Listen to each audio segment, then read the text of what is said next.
De aquí tomaremos entonces el motivo de la enseñanza y el pasaje, bueno, estaremos leyendo del 1 al 6, del 1:6 al 2:6. Es bastante grande, pero bastante largo, por eso lo he resumido en las partes que tienen que ver con nuestra enseñanza eh, concretamente. Pero bueno, de todas maneras, para los que gustan de estudiar, los que lo verán más adelante entonces en la plataforma, pues les invito a leer todo el pasaje. Tomaremos a consideración este texto que está enfrente nuestro, lo voy a leer para ustedes. Un día vinieron los hijos de Dios a presentarse delante del Señor, entre los cuales también vino Satanás. Y dijo el Señor a Satanás, ¿de dónde vienes? Y respondiendo Satanás al Señor, dijo, de rodear la tierra y de andar por ella. Y el Señor dijo a Satanás, ¿no has considerado a mi siervo Job, que no hay otro como él en la tierra, varón perfecto y recto, temeroso de Dios y apartado del mal? Y respondiendo Satanás al Señor dijo, ¿teme Job a Dios de balde? ¿No le has tú cercado a él y a su casa y a todo lo que tienen de alrededor? Al trabajo de sus manos has dado bendición. Por tanto, su hacienda ha crecido sobre la tierra. Mas extiende ahora tu mano y toca todo lo que tiene, y verás si no te blasfema en tu rostro. Y dijo el Señor a Satanás, he aquí todo lo que tiene está en tu mano, solamente no pongas tu mano sobre él. Y salió Satanás de delante del Señor. Como les decía, el texto es más largo. Voy directamente al capítulo 2, versículo 6. Otro día aconteció que vinieron los hijos de Dios para presentarse delante del Señor, y vino también entre ellos Satanás, compareciendo delante del Señor. Y dijo el Señor a Satanás, ¿de dónde vienes? Respondió Satanás al Señor, y dijo, de rodear la tierra y de andar por ella. Y el Señor dijo a Satanás, ¿no has considerado a mi siervo Job, que no hay otro como él en la tierra, varón perfecto y recto, temeroso de Dios y apartado del mal, que aún retiene su perfección, habiéndome tú incitado contra él, para que lo arruinara sin causa? Y respondiendo Satanás dijo al Señor, piel por piel, todo lo que el hombre tiene dará por su alma. Mas extiende ahora tu mano y tócalo a él mismo y a su carne, y verás si no te blasfema en tu rostro. Y el Señor dijo a Satanás, he aquí, él está en tu mano, mas guarda su vida. Antes de comenzar a profundizar en el tema de hoy, permítanme hacer nota que es muy común referirnos a la salvación como a un evento que sucederá en el futuro, cuando Cristo venga o cuando morimos y vamos al descanso eterno. Tengo que decirte que la salvación es un evento mucho más presente, que ocurrió ahorita antes de que te sentaras a participar de esta plataforma, y ocurrió 2 segundos antes de que comenzara esta enseñanza, que de diversas maneras está ocurriendo en este mismo instante. Nos habla el autor de Hebreos, una salvación tan grande, nos habla de una salvación tan grande. Qué inspirador texto. ¿Cómo escaparemos nosotros si descuidamos una salvación tan grande? Con esta enseñanza quiero aportar o contribuir a este concepto. ¿Qué tenía en mente el autor de Hebreos cuando nos habló de esa tan grande salvación que nos es ofrecida? Pretendo además aportarte a la comprensión de la unidad entre el Antiguo y el Nuevo Testamento, pues en muchos casos se cumple que el Nuevo devela al Antiguo. Es decir, que el Nuevo Testamento contribuye a entender pasajes y temas del Antiguo Testamento que de otra manera hubieran quedado inconclusos. Todo ello quedará demostrado al ver cuánto tiene para apoyarnos el Nuevo Testamento sobre los eventos transcurridos en este pasaje que estuvimos leyendo. De tal manera que se cumplirá elocuentemente aquella intención que Jesús expresó al apóstol Pablo cuando le dijo, te mando entre los gentiles para que abra sus ojos, para que se conviertan de las tinieblas a la luz y de las potestades de Satanás a Dios. Esa era la intención que tenía el Señor al escoger a este apóstol. Estemos atentos, pues discurriremos el velo hacia el mundo espiritual que habita a nuestro alrededor. Volvemos a nuestro texto tema. De aquí quiero destacar la identidad del enemigo de nuestras almas. ¿Cómo se llama? Se llama Satanás.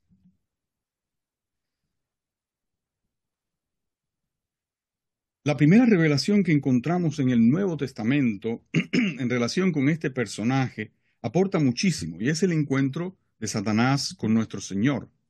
Lo primero que se nos declara allí es quién es el principal entre los demonios. Como decía, se llama Satanás. No es una aclaración menor. Observemos, por ejemplo, cómo a través de las enseñanzas del Nuevo Testamento notamos que la religión de los judíos es una religión de confusiones. Ellos tenían muchas confusiones en los tiempos de Cristo y hoy están más atestados de confusiones aún. Veremos un ejemplo, pero recuerdo aquella grande discrepancia entre fariseos, saduceos. En los días de Cristo, ¿qué decían los judíos que era el príncipe de los demonios? ¿Quién decía que era?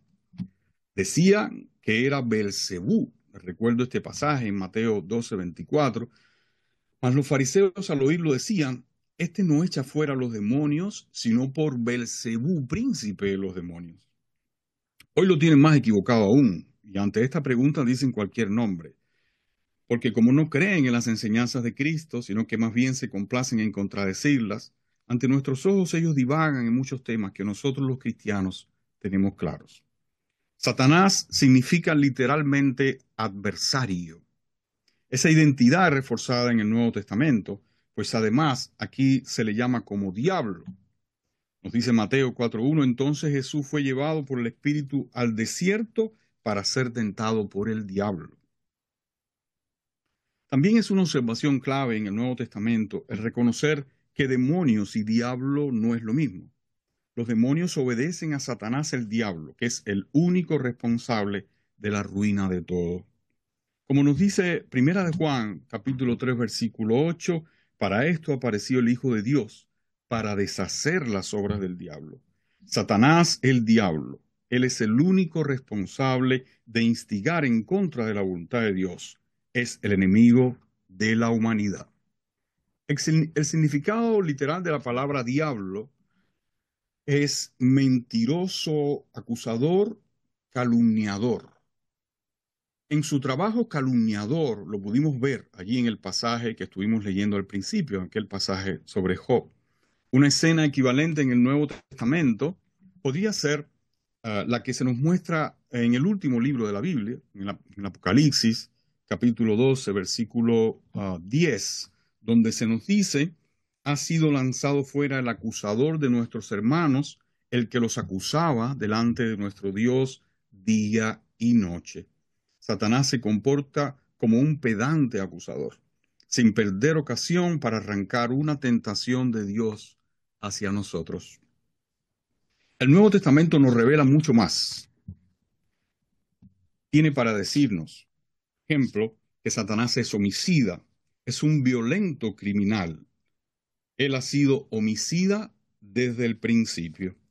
En aquel pasaje allá en Job pudimos observar que Satanás es el origen de muchas enfermedades y padecimientos, pero el Nuevo Testamento aporta mucho más aún. Es aquí donde se develan hilos ocultos detrás de otras escenas de dolor, como aquella entre dos hermanos, dos hermanitos, me gustaría decir, aunque aquí lo presentemos de esta manera ya como adultos. Tengo dos hijos varones un poco, ¿no? Lo reflejo en ellos.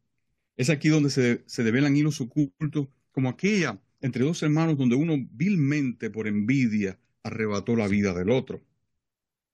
Como nos dice Primera de Juan, capítulo 3, versículo 12, nos dice, Caín que era del maligno y mató a su hermano. ¿Y por qué causa lo mató? Dice el pasaje, porque sus obras eran malas y las de su hermano justas. Satanás es un asesino lleno de una violencia letal. Es mentira que alguno va a hacer alguna especie de pacto con él y va a obtener algún beneficio. Lo digo con los que han pensado en hacer pactos con el diablo, con el objetivo de que les arregle, entre comillas, la vida. Los pactos con Satanás tienen un solo favor a cambio, que te dejes usar para caprichosos egoísmos, hasta que te dejes usar para arrebatar la vida de los otros, hasta que tengas tu propia vida tan agobiada que serás capaz de quitártela por ti mismo. ¿Se acuerdan de Mateo 17, 14, 21? No lo pongo, pero lo menciono para que después lo puedan buscar.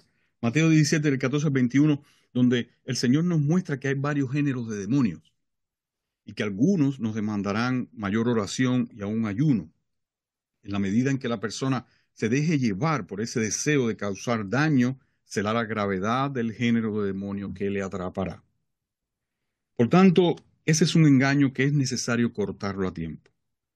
Toda esa actividad satánica comienza de manera muy sutil, con rivalidades, como es el caso de este, que tomó la vida de su hermano Abel, o comienza con amargas envidias, como las de que nos alerta la carta de Santiago.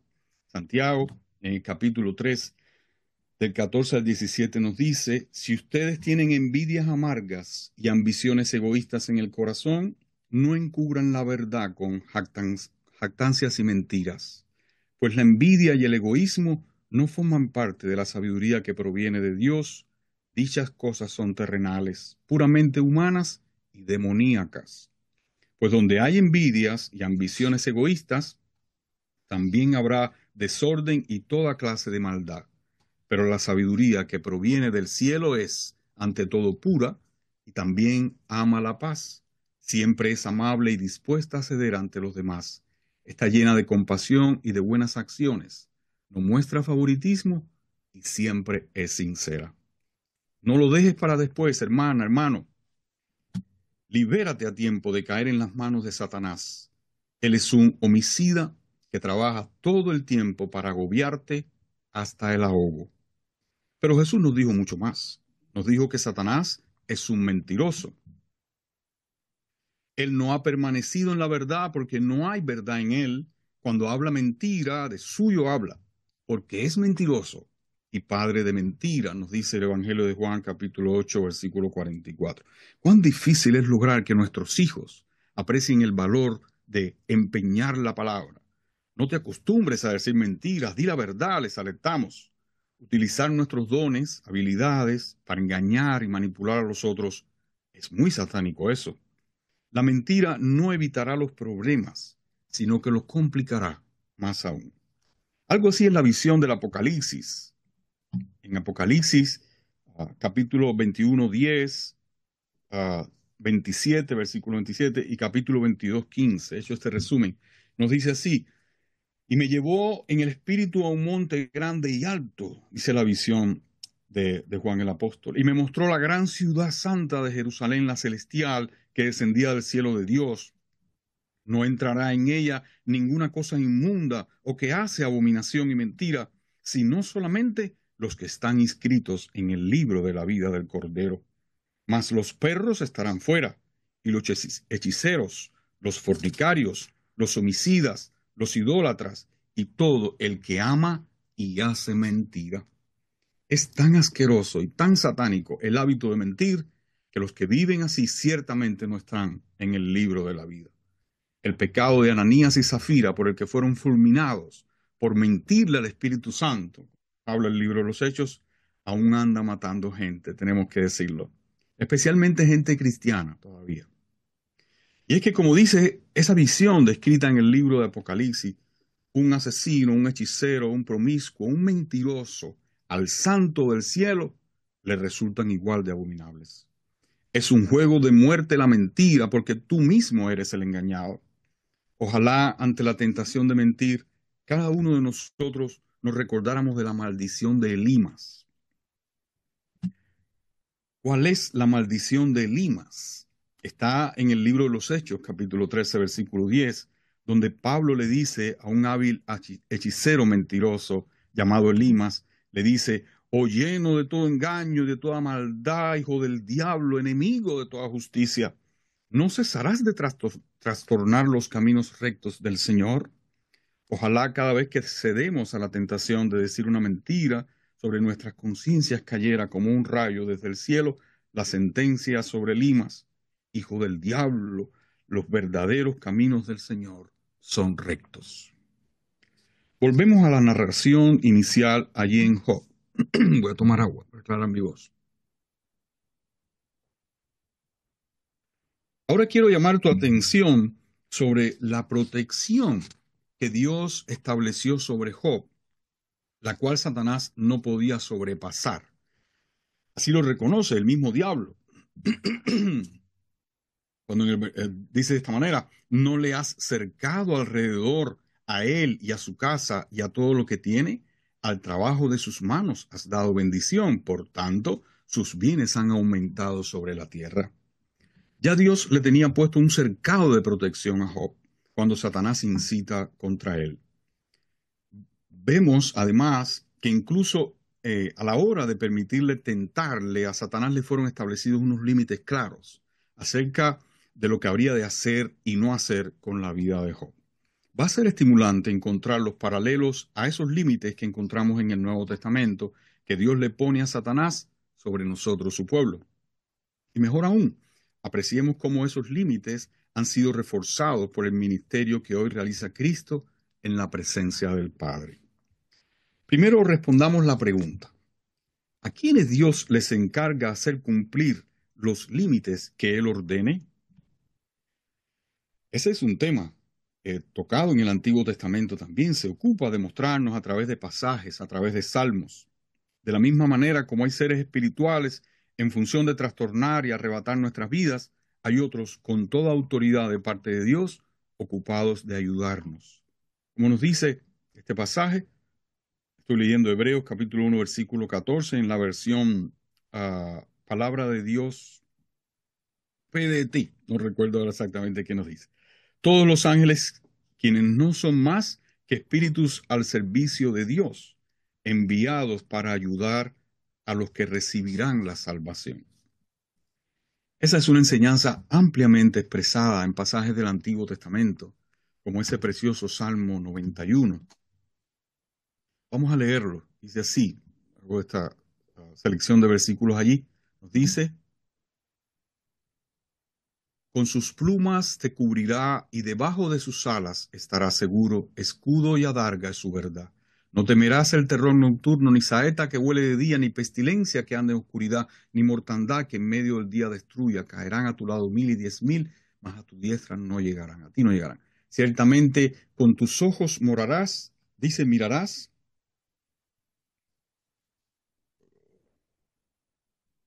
Vamos a pasar. Dice así: con sus plumas te cubrirá y debajo de sus alas estarás seguro, escudo y adarga es su verdad. No temerás el terror nocturno, ni saeta que huele de día, ni pestilencia que anda en oscuridad, ni mortandad que en medio del día destruya. Caerán a tu lado 1000 y 10.000 a tu diestra, mas a ti no llegará. Ciertamente con tus ojos mirarás y verás la recompensa de los impíos, porque has puesto al Señor, que es mi esperanza, al Altísimo por tu habitación. No te sobrevendrá mal, ni plaga tocará tu morada, pues a sus ángeles mandará acerca de ti, que te guarden en todos tus caminos, en las manos te llevarán para que tu pie no tropiece en piedra. Siempre esforzándome para hacer la mejor presentación y bueno, algo falla, pero ustedes lo aceptan igual. Este es un hecho reafirmado en todo el Nuevo Testamento con escenas gloriosas, especialmente en el libro de los Hechos, dejándonos testimonio de que la presencia de los ángeles es decisiva en muchos momentos entre nosotros. Ahora bien, ¿cuáles son los límites claros, las instrucciones que han recibido esos ángeles acerca del pueblo de Dios? ¿Cuál es ese equilibrio que ellos deben ocuparse de mantener? Comenzamos en Romanos capítulo 8, 28. Nos dice: y sabemos que a los que aman a Dios, todas las cosas les ayudan a bien. Según este texto, ellos están a cargo de mantener nuestras vidas en equilibrio. Y ahora bien, los únicos que pueden romper el equilibrio de esta promesa, ¿quién será? Somos nosotros mismos. Es nuestra propia actitud ante el amor de Dios la que decidirá si los eventos a nuestro alrededor nos ayudarán para bien o para enredos, para salvación o para mayor condenación, en fin. Los ángeles solo están a cargo de las cosas.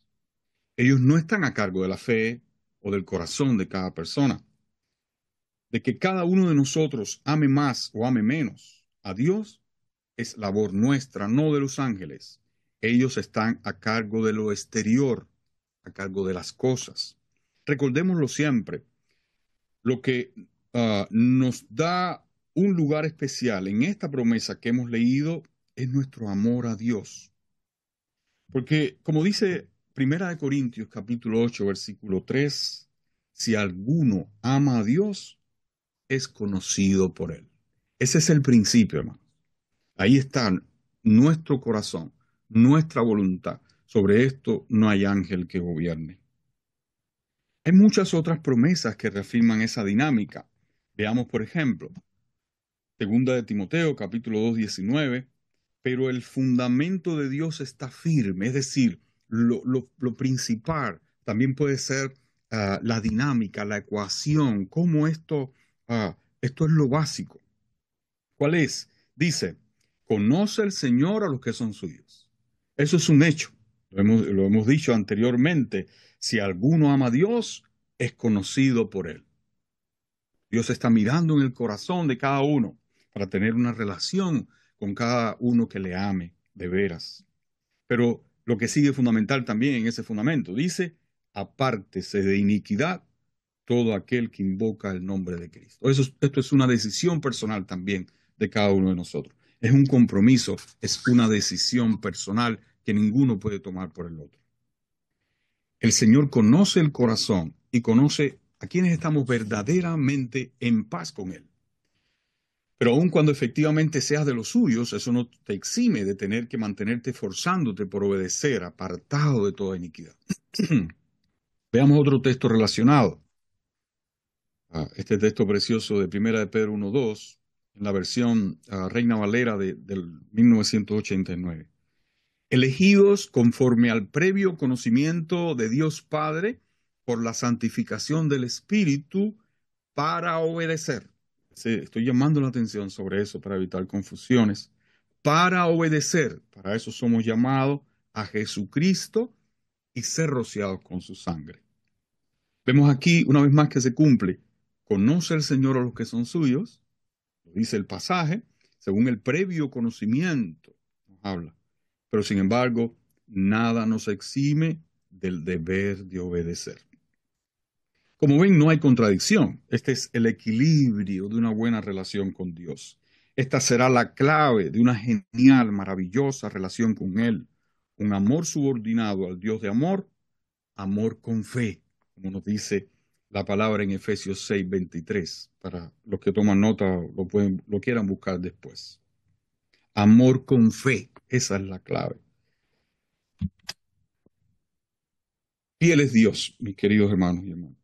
Fiel es Dios.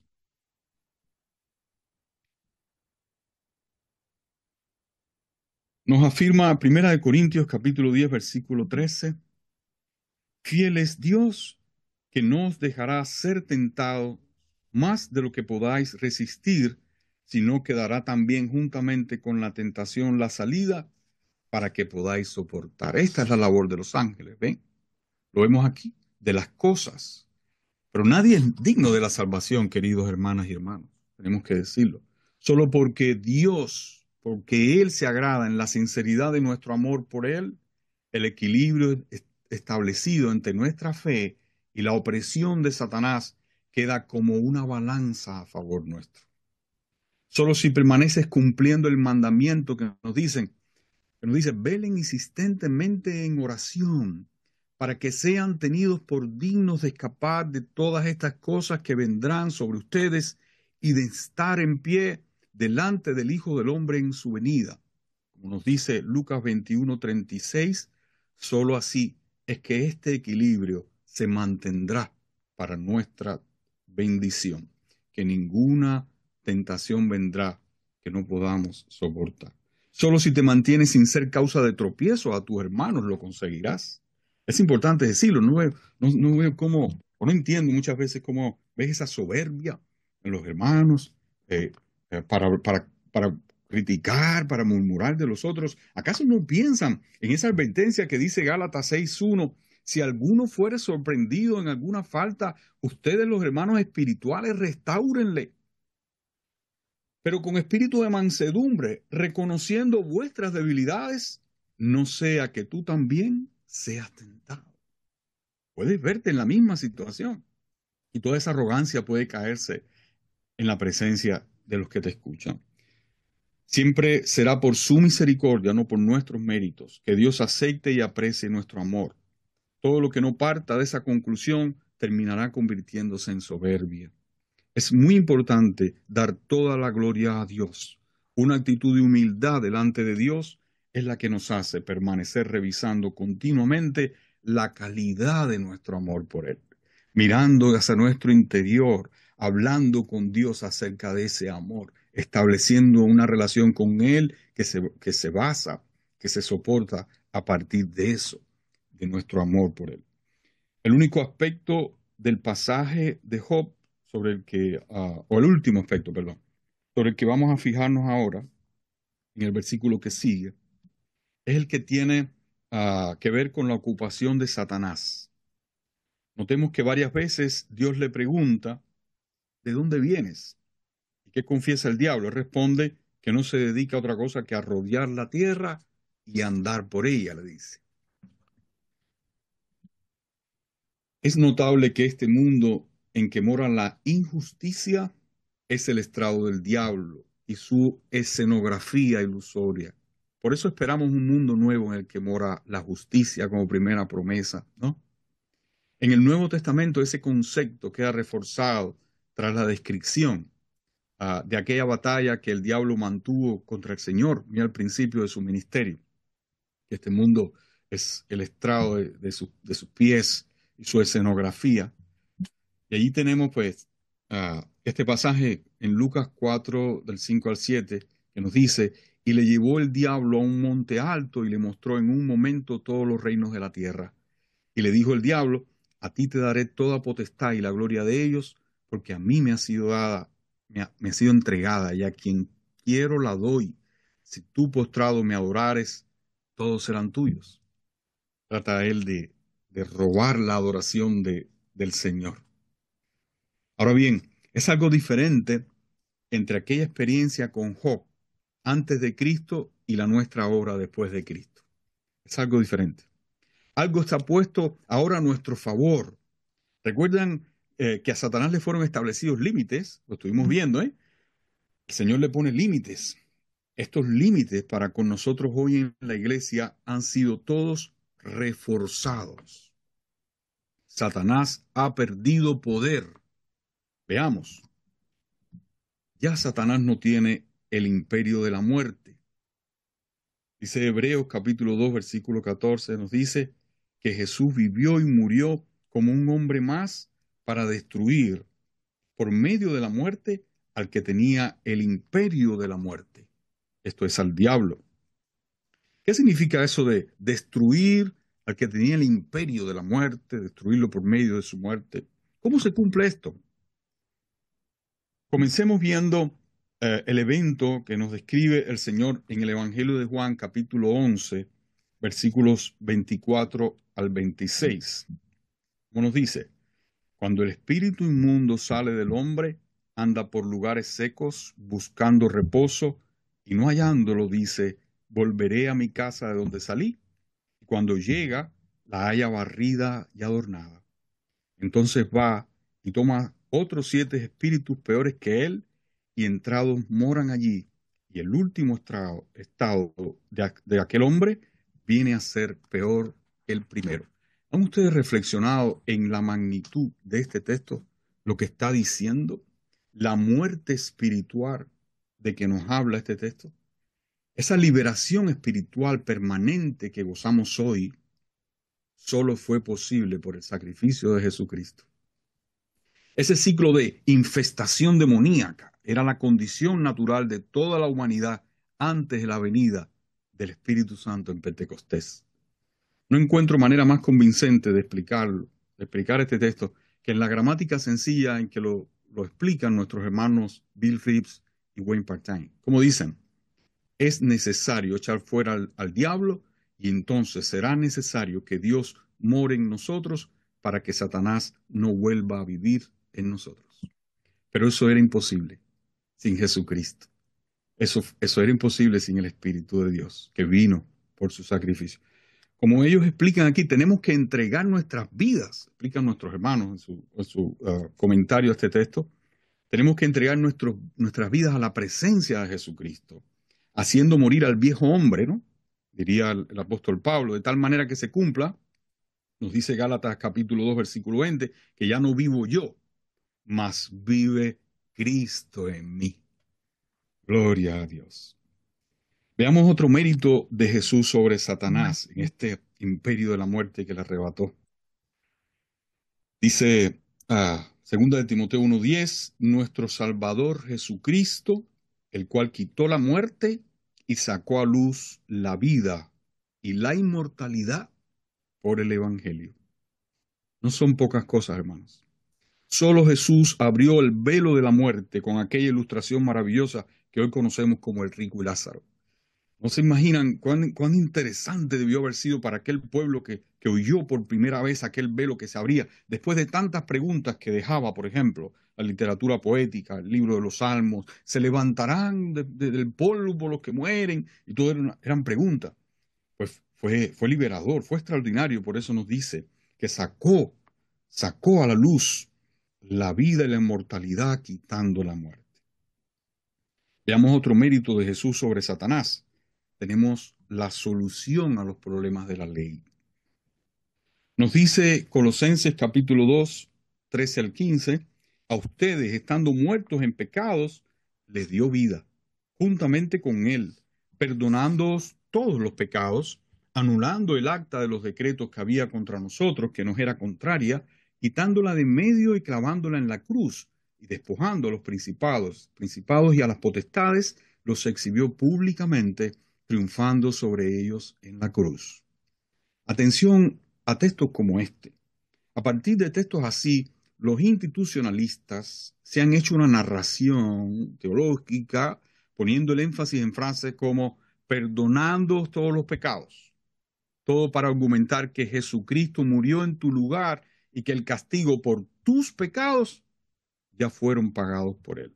Un evento que sucedió allá, que está descrito de esa manera como un evento del pasado, pues se trae al presente y a tu propia vida, como un hecho ya dado por hecho, no algo como que tú te tienes que apropiar de él, porque de eso se trata el bautismo. Nos apropiamos de la muerte de Cristo, porque de eso se trata el arrepentimiento. Te apropias de su sangre para que perdone tus pecados, pero todo entraña un sacrificio de tu parte, un comprometimiento. De otra manera, se hace vano.